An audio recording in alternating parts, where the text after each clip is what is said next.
Welcome to the Infowars Nightly News. I'm David Knight. It's Tuesday, February 24th, 2015. Here are our top stories.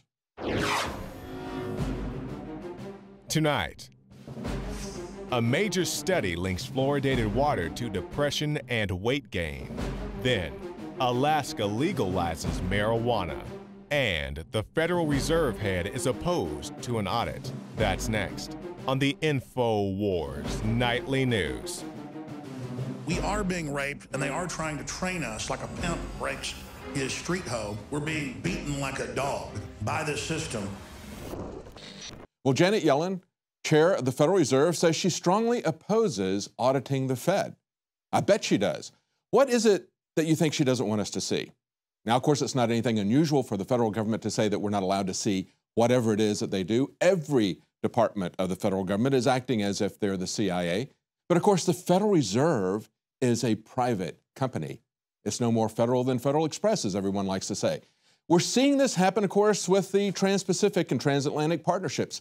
Trade agreements that are affecting and will affect our sovereignty are being negotiated in secret by corporate lobbyists, and we're not allowed to see them. The public's not allowed to see them.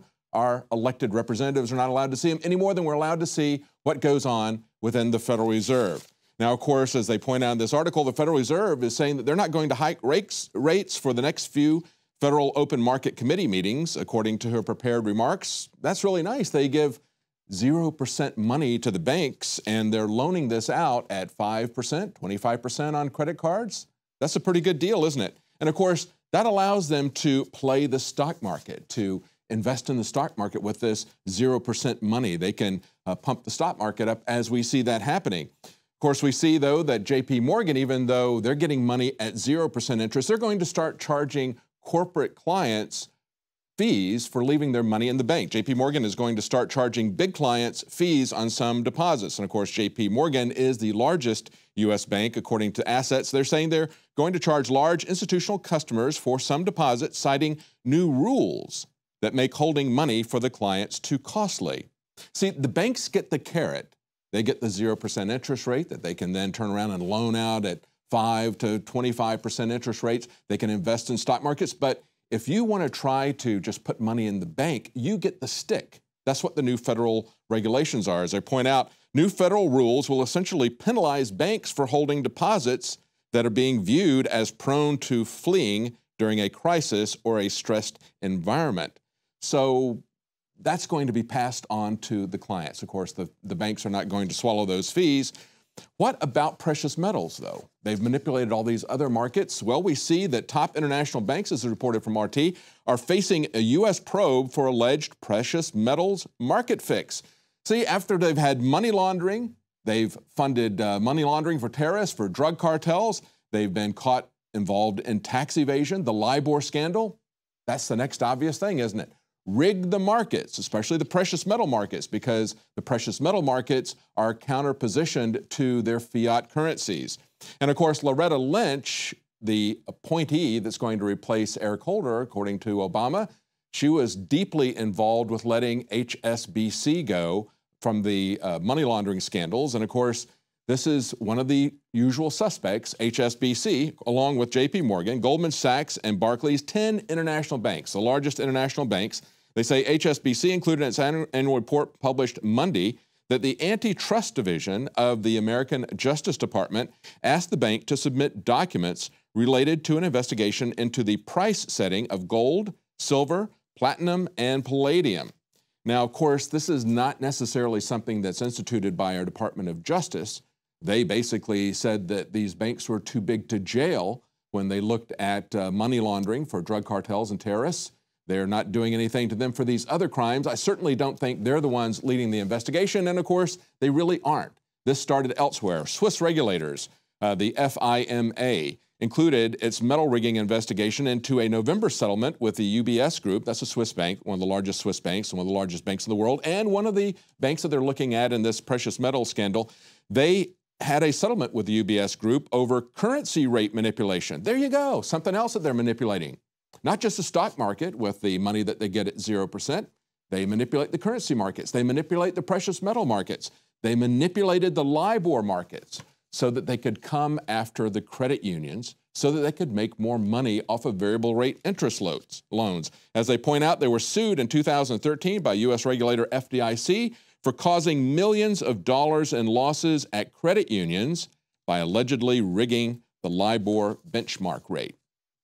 You see, the big crooks go free, but the small man on the street gets brutalized by our police force for absolutely no reason. Yet another case. Every day that goes by, we have dozens of these cases. San Diego County admits that their deputy had absolutely no reason to use force or to even stop a man who had Down syndrome.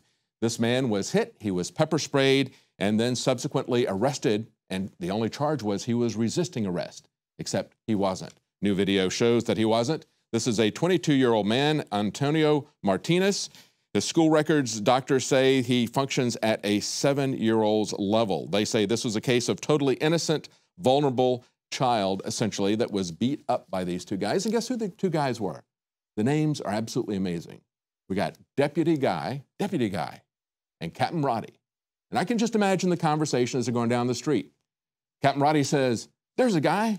Let's just go beat him up and pepper spray him. We don't have a reason." And Deputy Guy says, "Well, we're going to get in trouble." And Captain Roddy says, "Don't you understand how this works, Deputy Guy? We're cops. We have uniforms. Nothing ever happens to us. No matter how many times we do this, we never get disciplined. We never get fired. We never get put into jail. If anything happens, if the family sues, the taxpayer will pay it. Don't worry about it, Deputy Guy. We got it covered." That's what happens every day. And I'm really, frankly, sick and tired of seeing dozens of cases of brutality. We have a cupcake cop who attacks a 78-year-old woman. That happened today as well. When I first saw that, I thought they were talking about his waistline when they said cupcake cop. No, this is a guy who brutally attacked a 78-year-old grandmother who was trying to bring cupcakes to her grandchildren that she hadn't seen for a while because the parents were involved in a divorce. And so the cop at the school just brutalizes her. That's what happens every day. In Houston, we see now that while some rape kits set untested, suspects committed even more assaults. They say Houston officials announced Monday that they had completed DNA testing on 3 decades backlogged of sexual assault kits. That's 30 years. Now, what happened in that amount of time? Well, they had 6,600 sexual assault kits that had been backlogged for decades. It's led to 850 DNA hits. And listen to this, 6 suspects allegedly committed other rapes while the DNA went untested. Now, as bad as this is, Houston is the first city to get through their DNA backlog. So the other cities are even worse. They're not even concerned about serious crimes like rape. Now, one of these cases where a person who was waiting to have their DNA test performed went on to commit other crimes. Listen to what this person did.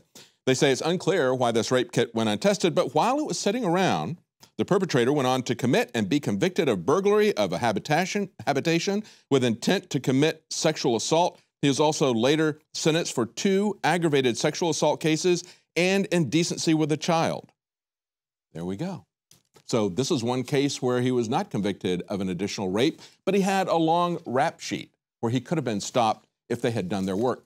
I guess they're just overlogged. I guess they just don't have enough police. I guess we need to get more police. Well, look at the same department in Houston. We have a report going back 4 years ago, actually 5 years ago, April 2010.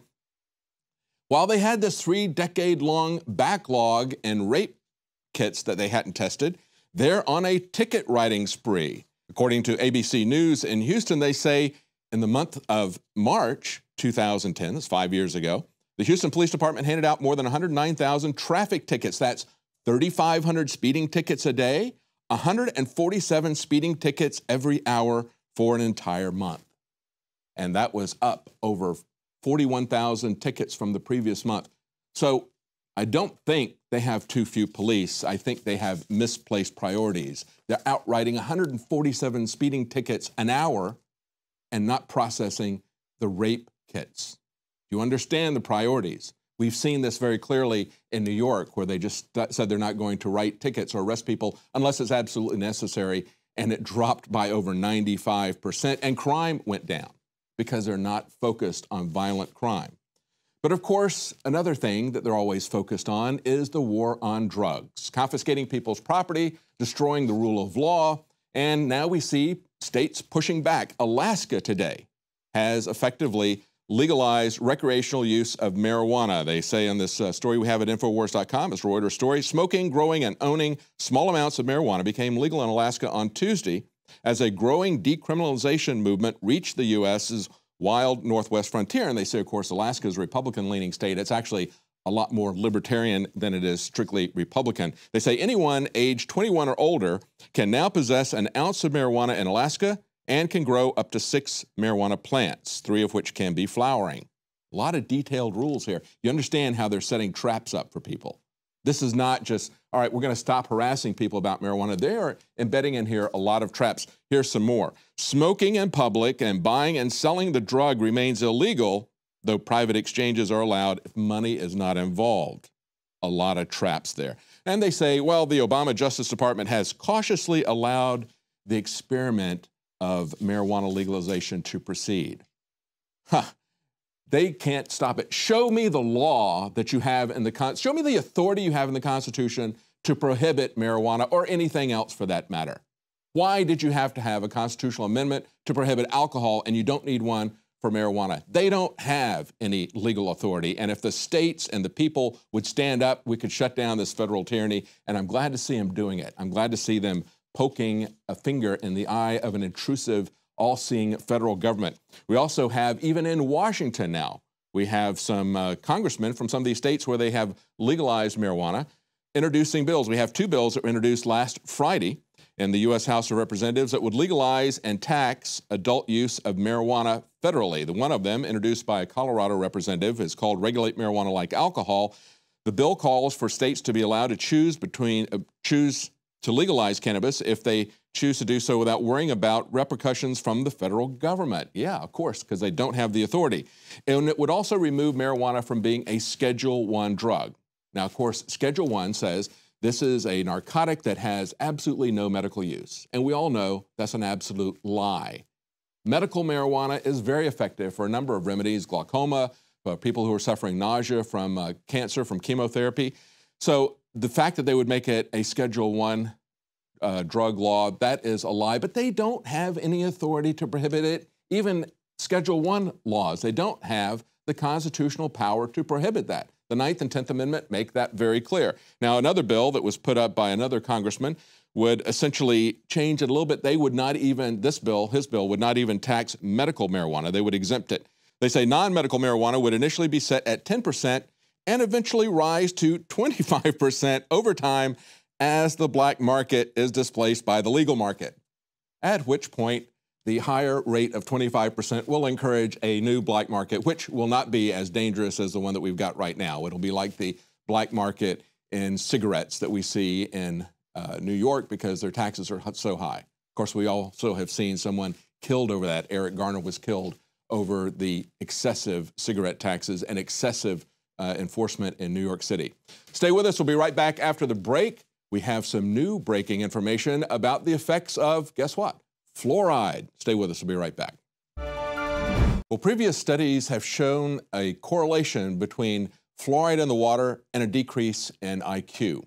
But now it turns out that it doesn't just make you stupid, it makes you fat and depressed as well. This is a story that's been done out of the UK. The Telegraph points out a epidemiological study that was done there. They say fluoride in drinking water may trigger depression and weight gain, warn scientists. They looked at 15,000 people, they say, in an area that has high fluoridation in the UK alone. They say they're suffering needlessly from thyroid problems because of fluoride in the drinking water. They say the high rates of underactive thyroid were 30% more likely in areas of greatest fluoridation. The researchers compared areas to records from 7,935 general practice records, different GP doctors, that covers about 95% of the English population in the years 2012 to 2013.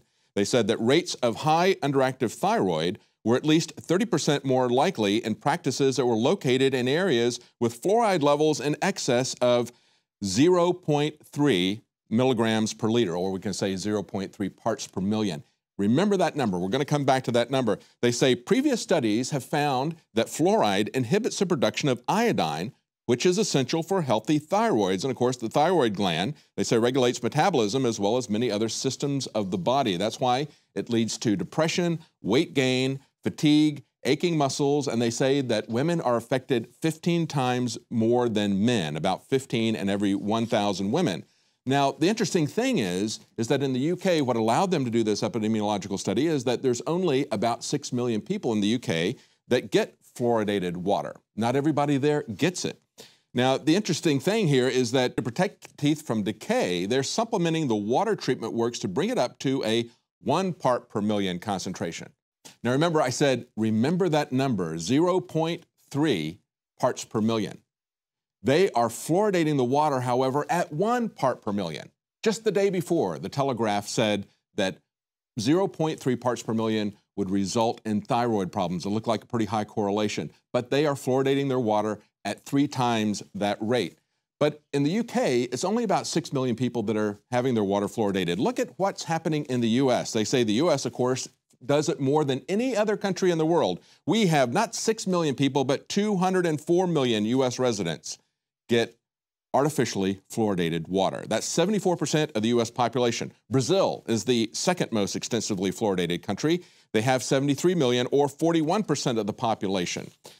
Look at some of the countries, though, where they don't fluoridate it at all. They say that about 10 years ago, they did a study at York University, again in the UK, that found that tooth decay in children across Europe had been falling. And of course, you've seen the graph in so many of our charts here when we have articles about fluoridation showing the decline in tooth decay, and they show it in countries that fluoridate their water artificially and countries that don't have fluoridation in their water, and they're all declining at about the same rate. And what they point out is that in Europe, when they looked at the European countries, the countries that showed the biggest decrease in tooth decay in children were Sweden, the Netherlands, Finland, and Denmark. And they do not fluoridate their supplies. So let me repeat this. We have a high correlation between thyroid problems in the UK when they look at 95% of the people in the UK, and they look at areas where they fluoridate the water, areas where they don't fluoridate the water, and they see a high correlation in thyroid disease. Then they look at Europe as a whole, and they see that the countries that have the greatest decrease in tooth decay amongst children are those that do not fluoridate their water. Do you see a pattern here? Do you see that it's not necessary? They're selling us something that even if it were effective, we would have to question whether it is safe to mass medicate the public in the water supply where you cannot control the concentration or the dosage that anyone receives. How do you know what dosage they're getting? Well, let's talk about the dosages that are being approved. Now, of course, as I pointed out, the article in the UK said that 0.3 parts per million were associated with thyroid damage. Nevertheless, they were supplying people at 1 part per million, 3 times, more than 3 times that. In the United States, the Department of Health and Human Services said that they're saying that the safe range is 0.7 to 1.2 parts per million. The EPA is saying that it is 4 parts per million. That is more than 10 times what we saw resulting in thyroid damage. And if we go back and look at some of the stories that we've published over and over again over the years in Infowars.com, just look at this one from 2014, about a year ago, February 10th, 2014. Harvard study in China says that fluoride lowers children's IQ by 7 points. And of course, in that study, they referenced another Chinese study by Ding that said that they saw decreases in mental capacity at 0.24 parts per million. A little bit less than what they've seen causes fluoride damage in the UK. Nevertheless, we are doing fluoride in this country at 3 to 5 times that level that we would see damage to thyroid, damage to intelligence. One last quote, and this is from a doctor Donald Miller, cardiac surgeon, professor of surgery at the University of Washington. He alleges that fluoride also damages the brain directly and indirectly. Rats given fluoridated water at a dosage of 4 parts per million develop symptoms resembling attention deficit hyperactivity disorder. High concentrations of fluoride accumulate in the pineal gland, which produces serotonin and melatonin. Guess what? That 4 parts per million that he saw bringing those kind of adverse effects on lab rats, the EPA is just fine with that. That's the level they say you can go up to, because I guess we're ultimately their lab rats. Stay with us right after the break. Rob Dew has a report on how they want to use us as lab rats for fluoride.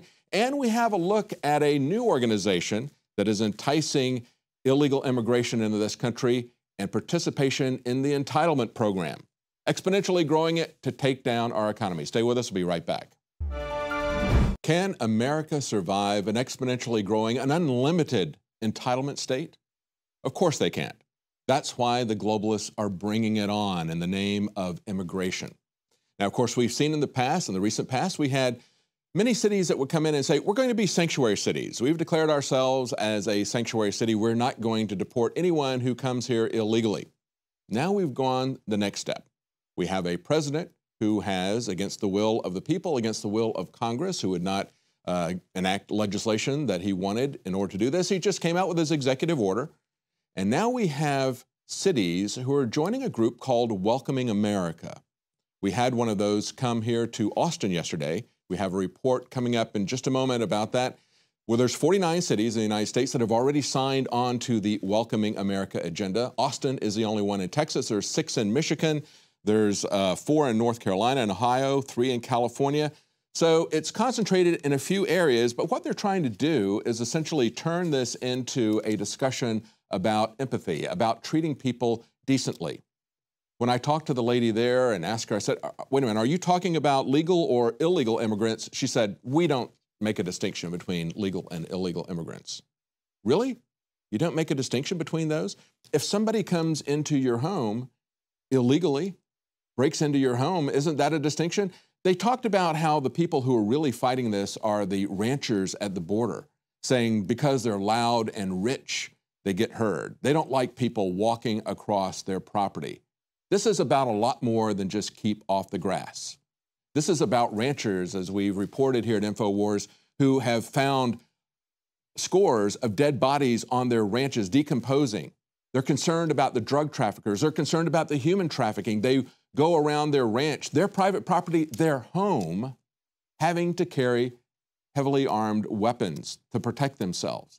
That's what this is about. This is about people coming in with a sense of entitlement, coming here without our permission, coming here in violation of our laws and saying, we're entitled, we have rights as immigrants. And of course, this is about the distinction between positive rights and negative rights. America, as Obama eloquently pointed out when he was running for Senate, he said, our Constitution is set up on a system of negative rights. It establishes our rights by prohibiting the government from doing things, saying you can't infringe upon our free speech, on our freedom of religion, on our freedom to protect ourselves, that type of thing. Instead, what they're doing now is they're setting up positive rights, saying we all have a right to education, we have a right to health care. And with open borders and an entitlement state, that is a prescription to take down the country very quickly. That is why you have these globalist organizations supporting Welcoming America. Here's a report that we filed yesterday. You may not have heard of this, but there's an organization called Welcoming America. And as part of that, we have welcoming cities and counties. Austin is now one of those welcoming cities. We went to talk to them today.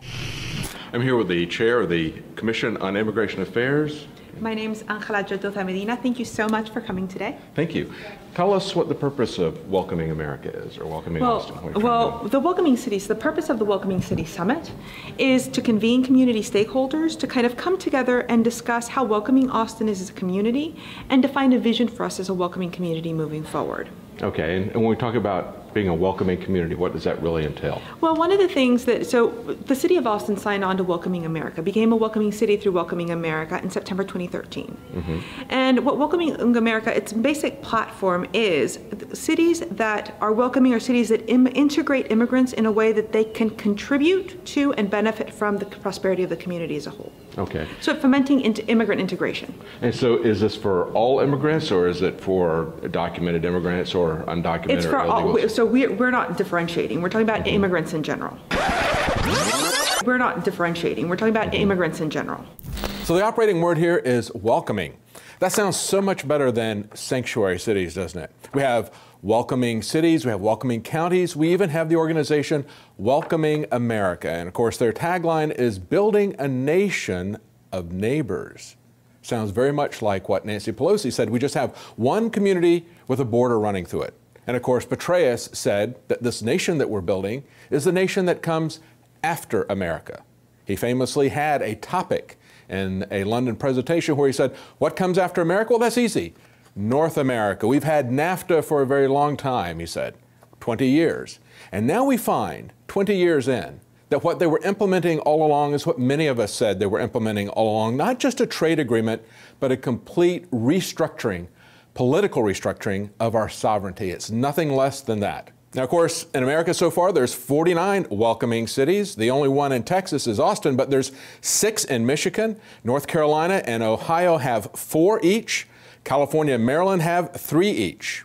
They say on their website, Welcoming America is a national, grassroots-driven collaborative that promotes mutual respect and cooperation between foreign-born and U.S.-born Americans.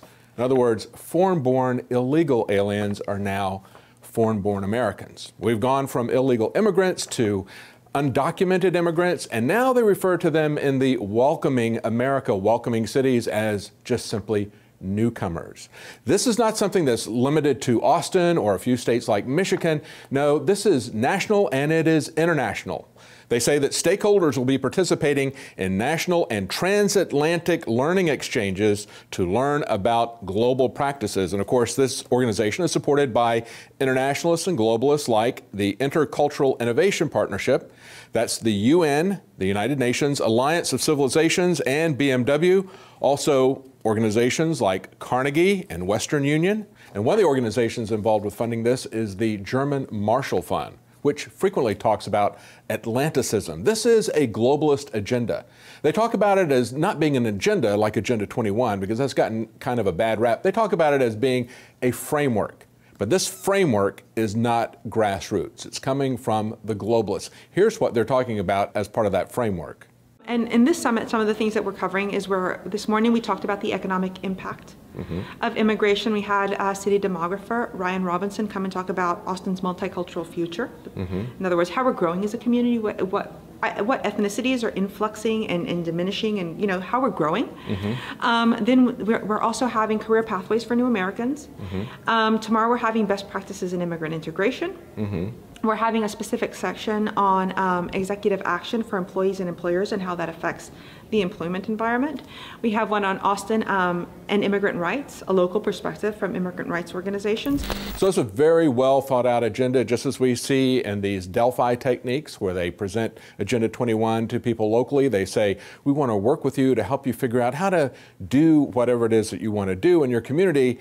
But of course, this agenda has already been worked out, especially with things like, did you catch what she said? Executive actions and how they affect the employment workspace between employees and employers. In other words, Obama's DACA, his Dreamers, his amnesty. How does that affect people?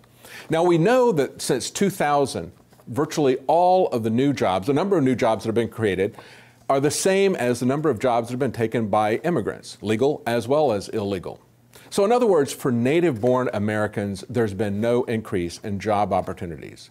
There has been a decrease in wages, a decrease in purchasing power, and there will be a massive increase in taxes that we're going to see come along to pay for this entitlement program. So while we as native-born Americans are seeing fewer job opportunities, no job growth, we're seeing higher unemployment as well as higher taxes. She talks about career paths for immigrants. Listen to how she spends this.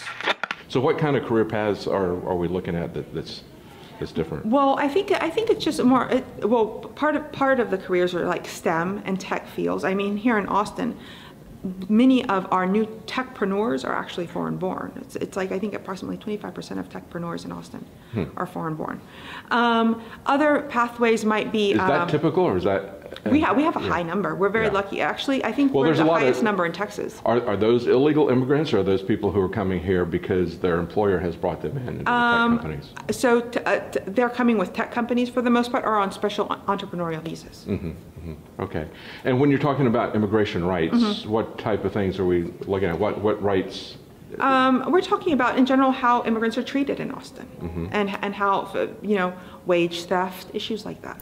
So you see, she's muddying the water by talking about tech immigrants who have come here legally, brought here by their companies who fill out the paperwork, avoiding the topic of the massive influx of people that they're enticing to come in to go on to the welfare state, to see themselves as entitled to become dependents of native-born Americans.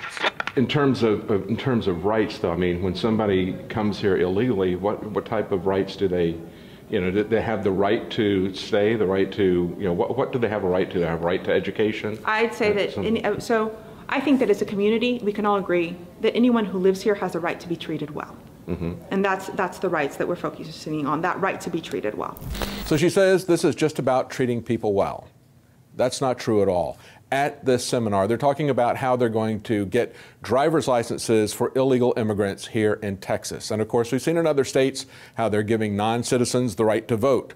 You can't go into any of these countries. I can't, as an American citizen, go to Mexico and get a driver's license, vote there, get a free education there.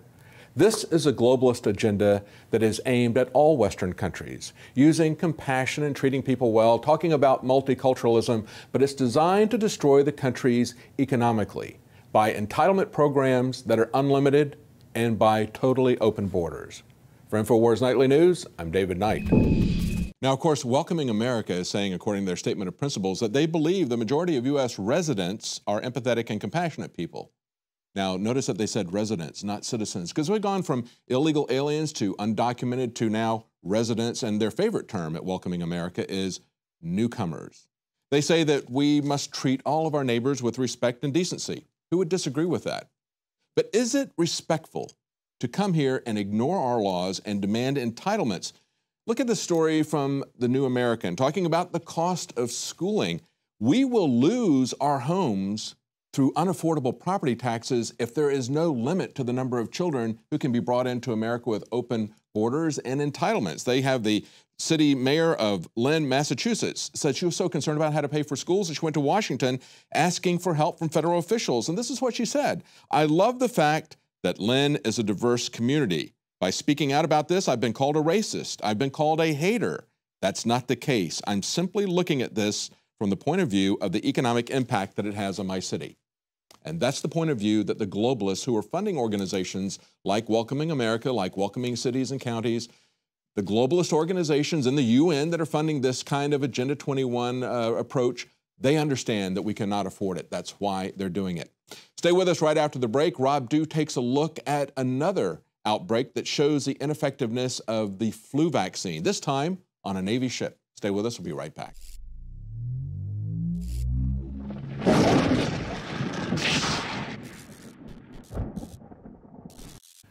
Rob Dew reporting for Infowars Nightly News and Infowars.com with another vaccine report. This one comes out of Canada, but it also leads back into the United States.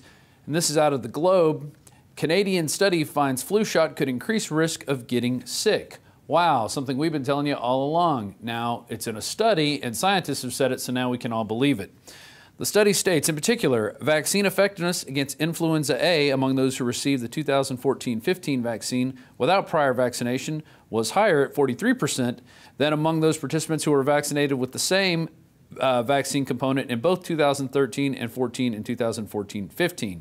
And they're saying it was negative 15%. For those who received this year's flu shot alone, the vaccine appeared to be quite effective, about 43% effective. But if the patient had a flu shot in both years, both this year and last year, the shot was actually negatively effective, meaning it may have made people more susceptible to the flu. You're at a 15% increased chance of getting the flu if you got the vaccine in 2 years. But they didn't do a study for 3 or 4 or 5 years. Of course, we'll never see those, what the chances are. But at least we know they are doing something. Here we go. A negative effectiveness suggests the vaccine made people more susceptible to flu, Dr. Dickinson says. We need to do further research to understand why this has happened. Well, the vaccine attacks your immune system. That's been proven many times over. So by taking it twice, you're attacking your immune system twice, thereby increasing your chances of getting the flu. But then again, I'm not a doctor, so you shouldn't trust a thing I say. You should do your own research. Similar results were also found in the United States. More than 3/4 of flu vaccines this year have been ineffective, reports the Daily Mail. The percentage of effective injections at 23% is one of the worst performances since the government started tracking how well flu vaccines work in the 2004-2005 season. So in the last 10 years, this has been the worst they've ever done, or maybe it's the best they've ever done if that's what they're looking to do, is get people sick. Furthermore, in both of these, they said seniors were always the least protected. But if you go to flu.gov, which is a website run by our federal government, because your immune system weakens as you age, adults age 65 and older are more susceptible to the flu. It is important seniors get their flu vaccine. It seems seniors, children, and pregnant women are their targeted groups for flu vaccination, but they've known it hasn't worked for elderly people for a long time. In fact, here in 2013, USA Today reported flu vaccine barely worked in people 65 and older. This season's flu vaccine was completely ineffective in people 65 and older, which could explain why rates of hospitalization and death have been the highest ever recorded for that age group, according to early estimates released by the Centers for Disease Control and Prevention. For those 65 and older, though, it helped in just 9% of the cases. But even back in 2013, they knew if you got the flu shot 2 years in a row, your chances of getting the flu increased.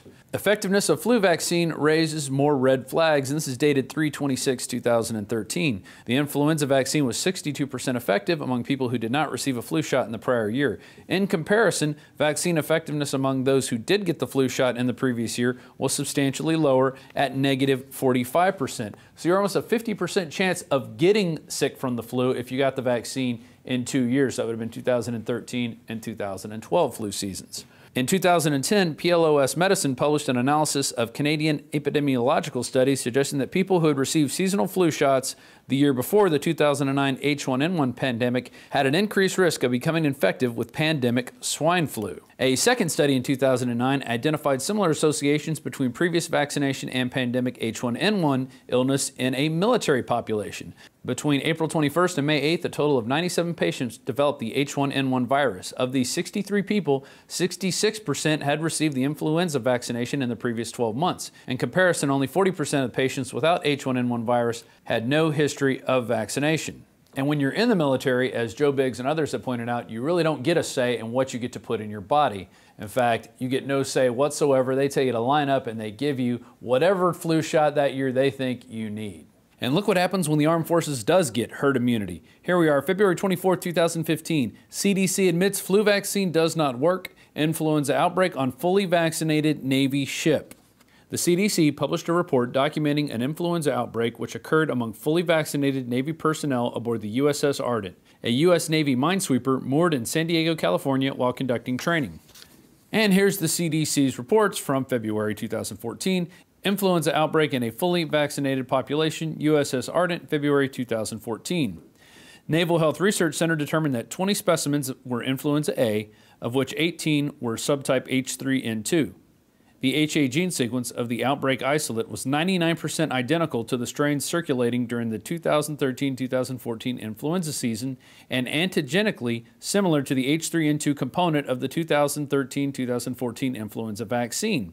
At the time of the outbreak, 99% of the crew had received influenza vaccine. And 17 of the 18 crew members with confirmed influenza A H3N2 infection had received the 2013-2014 influenza vaccine less than 3 months before the outbreak. Just another case of the flu shot causing the flu. And now we go back in time to 2011. The Centers for Infectious Disease Research and Policy, or CIDRAP, released this article, Flu Vaccine Efficacy, Time to Revise Public Messages. And they are basically reporting on a Lancet article, and they found little or no evidence of the 70 to 90% efficacy for most population groups, which is what they always say. The flu vaccine is 70 to 90% effective. They found nothing of the sort in that. In fact, they found it was close to 59% in adults younger than 65, and we know what happens once you get 65. And now I want to end with a couple articles from Mercola.com. The first one is in 2012 and the second one's in 2010. Here's the first. Analysis finds flu vaccine efficacy lacking as flu vaccines are suspended across Europe and Canada. That's right. In this article, it talks about several different companies and many countries in Europe and then in Canada where they actually suspended the flu vaccine because of problems with the lots. But remember the group CIDRAP, the Center for Infectious Disease Research and Policy? Well, their director had this to say back in 2012. Michael T. Ulsterham is questioning the effectiveness of the vaccine. We have overpromoted and overhyped this vaccine. It does not protect as much as promoted. It's all a sales job. It's all public relations. And what do we see every year during the flu season. We see lots of commercials and specials everywhere and signage in all the drugstores of encouraging everyone to get that flu vaccine. Of course, it looks like it's overhyped. We've been telling you that for many years now. And now, through a multitude of research and articles, we're finally being vindicated with this news. And now let's look back in 2012, where the flu vaccine was being banned in several European countries and Canada. October 17th, vaccine maker Crucial, a unit of U.S. drug maker Johnson & Johnson, suspended delivery of 2.36 million doses of their seasonal flu vaccine headed for Italy and other European countries. But that's not all. On October 24th, Italy banned the sale and use of 4 flu vaccines manufactured by Novartis. Switzerland, Spain, Germany, Austria, and France also banned these vaccines. And then on October 27th, Canada suspended the sale and use of Novartis flu vaccines sold under the names Fluad and Agriflu, which are both manufactured in Italy. But even as far back as 2010, there was plenty of evidence that the flu shots were not safe and definitely not effective, as they claim in all the ads and pomp and circumstance. Here it is, Mercola, 2010, April 8th, more proof flu shots don't work. And I'll take you down to the middle of the article under the section Evidence showing flu shots don't work. After reviewing 5 studies conducted between 1997 and 2009, the results show that vaccination campaigns had no effect on the number of confirmed influenza cases. They also concluded that vaccinating staff has no proven impact on reducing the number of related pneumonia cases or pneumonia-linked deaths, which, by the way, count for the vast majority of what the CDC counts as flu deaths. And it lists the 5 studies, 2 in 2008, 1 in 2007, 1 in 2006, and another in 2010, which show that the vaccines are not effective. That's why they have to put out this big advertising campaign. That's to get you conditioned that you have to get the flu shot. This is all part of their scheme. And what happens after you get the flu shot? Well, you're going to get sick, and then you're going to need to get more treatment. Yet we've seen children die this year from the same strain that they were vaccinated against. Other people have had debilitating conditions. It's scary. And are you going to take that risk with your health? The pro-vaccine hysteria has reached such a fevered pitch that we now have state reps making jokes about being vaccine brain damaged like this. Anyway, because I got destroyed my brain when I was vaccinated. No, but anyway. No. Let's be a little more serious. But I don't think it's a laughing matter, especially when you see evidence in videos of people who have been damaged by vaccines, and I've seen a lot of them, but this one really hurts the most. Hello, my name is Sue Latour. This is my daughter, Kimberly. Kimberly is a vaccine injury child. She was 9 weeks old when she had her initial shot. We are very blessed to have her as good as she is. She has mental retardation. She has seizures, and she has autistic tendencies and a lot of autism that showed up when she was probably 18 months old. She has had thousands of seizures over the years. We also were able to win a suit for her. Money doesn't compensate loss of life. What happens if you get the flu? You get sick for a few days. If you work on a healthy immune system, you'll get through this stuff A-OK. And I encourage you to check out some of the products at InfowarsLife.com that can help you strengthen your immune system. It's what I do, and I didn't get the flu this year, nor did I get the flu shot. In fact, I've never gotten the flu shot, and I think I've only had the flu once in all that time that I've never gotten the flu shot since I've been 18 years old. Anyway, this is Rob Dew reporting for Infowars.com and Infowars Nightly News. That's it for tonight. If you're not a subscriber to our YouTube channel, please subscribe to the YouTube channel. You'll be advised of our new videos as they come online. If you're not a subscriber to Prison Planet TV, please consider supporting our operation by becoming a subscriber there. You can share that with 20 people simultaneously. They can watch the news as it happens each weeknight at 7 Central, 8 p.m., and they can share all of Alex Jones's documentaries. Thanks for joining us, and join us again tomorrow night, 7 Central, 8 p.m. Eastern. Dave, my mind is going. I can feel it.